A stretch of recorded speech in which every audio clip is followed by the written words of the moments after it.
The day has finally come. It is time to finally read the last part of the Fanfiction trilogy. Let's get right into it.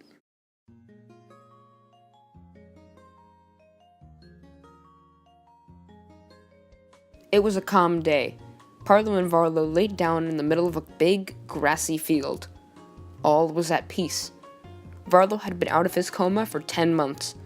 The teacher and Callum's brother had not been seen at all. Varlo had finally concluded that all the fighting was over. The sky had suddenly turned black, and both boys awoke from their nap. Varlo knew this occurrence very well. It was a sign that the teacher was among them. The teacher and Callum's brother both appeared out of nowhere. At the same time, they both said, "Hello, boys."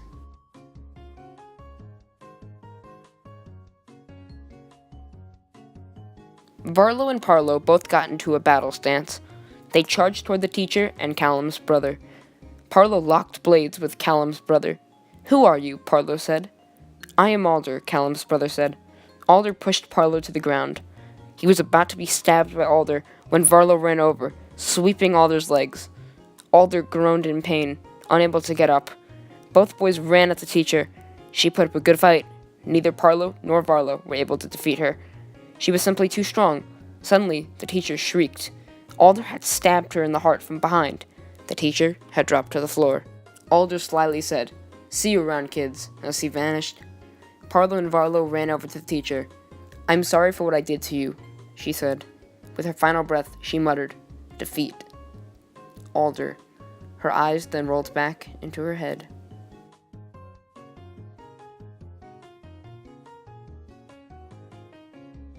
Varlo and Varlo were left perplexed. Their greatest enemy was just killed and they were easily eliminated.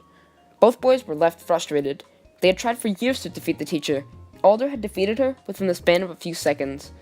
What kind of powerful person had they gotten themselves tangled up with? Varlo had decided to open up to Varlo about how he felt. "I know how we can beat him," Varlo said. "We can't," Varlo said. Varlo rolled up his sleeve, revealing a fading tattoo of a flame. Varlo instantly recognized this symbol. Alder had the exact same tattoo on the back of his left hand.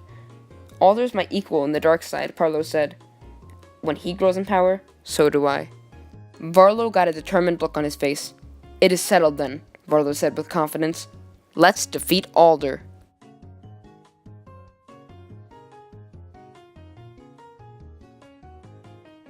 Varlo went on a journey to the Lost Woods. He needed to meditate atop the great Deku Tree to power up his Master Sword. He sat there, thinking to himself peacefully.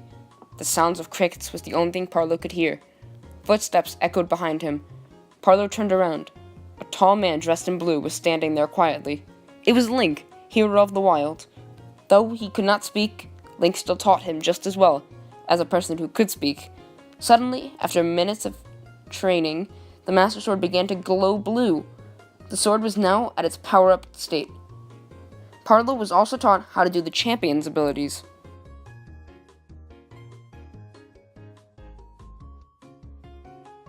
At this same time, Varlo was on his way to Colony 9.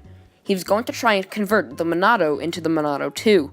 He entered the city and began to meditate outside of Dunban's house. Dunban was the wielder of the Monado before Shulk. A figure dressed in red walked up to him. "Why are you moping there?" the figure said. Varlo then realized who it was. It was Shulk. Varlo stood up, shaking Shulk's hand. Shulk held his Monado. "Here, watch this." "Monado shield!" he yelled. A yellow dome surrounded him. Varlo did the same. "Monado shield!" he shouted. The yellow aura surrounded him, as it did with Shulk. That night, Shulk and Varlo used all kinds of different arts. However, while Shulk swung his blade near Varlo, he received a vision. Varlo had never had a vision before. It was very weird for him. Suddenly, a dangerous thought entered his brain. He wanted to kill Alder. The Monado transformed into the Monado 2. The symbol on the blade was the Japanese symbol for person. Varlo had done it. He had upgraded his Monado.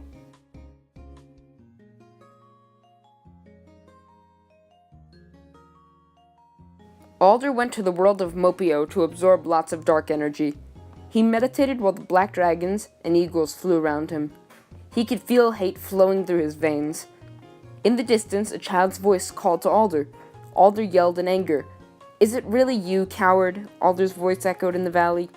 You mustn't hurt my friends, Alder, the voice said. Alder was now completely sure who it was. Callum, leave this place, Alder said. Callum's ghost now physically appeared in front of Alder. I will not let you grow equal to Parlo's power, Callum said. It is too late, Alder said.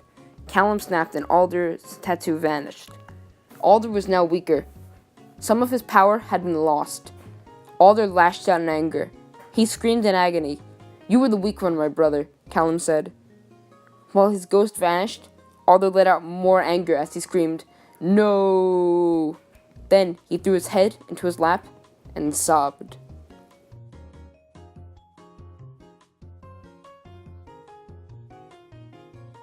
Parlo and Varlo reunited and ran to the warehouse where Alder was hiding out. Good evening, boys, Alder said with a sassy tone. Varlo let out a battle cry, running toward Alder with the Monado 2 in hand. Parlo followed. They all clashed swords. Suddenly, the warehouse door quickly shut, and the building began to rumble. It's working, Alder said. We are going into space.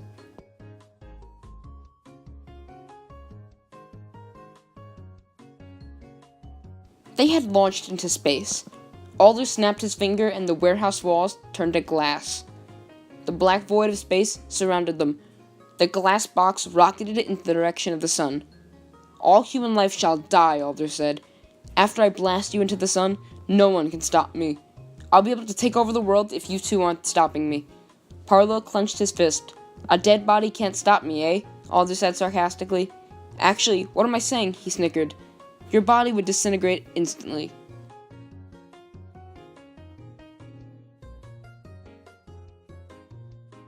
Alder and Varlo broke up into a fistfight.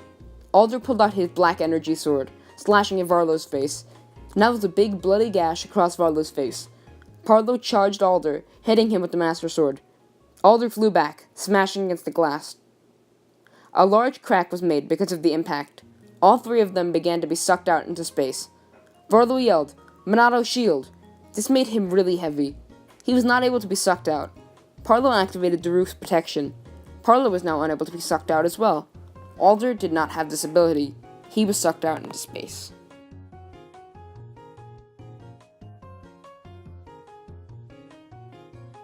Parlo and Varlo needed a way to escape the ship before they crashed into the sun.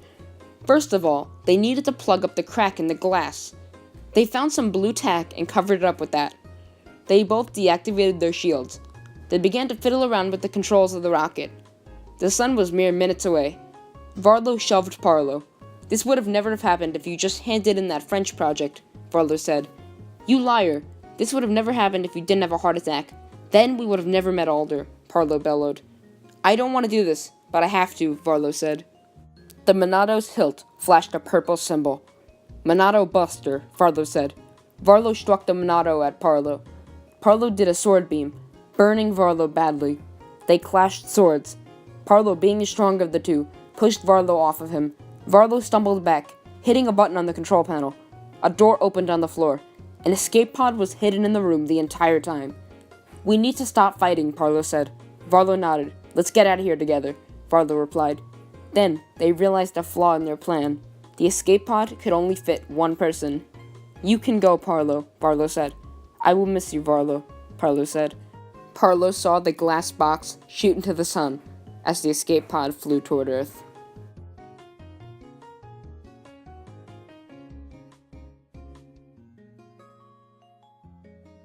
Parlo's escape pod crashed onto a remote island. He crawled out of the pod. He saw the tall palm trees and cool, clear water surrounding him. As he looked up at the sun, a red stick was falling from the sky. It was the Monado. Parlo picked up the sword. A bright white flash blurred his vision. Varlo appeared and stared blankly at Parlo. Hello, my name is Varlo, he said. Varlo had lost all of his memories. And with that, Parlo and Varlo's story finally ends, and nobody can ever make another sequel because they're stuck on a remote island. The end.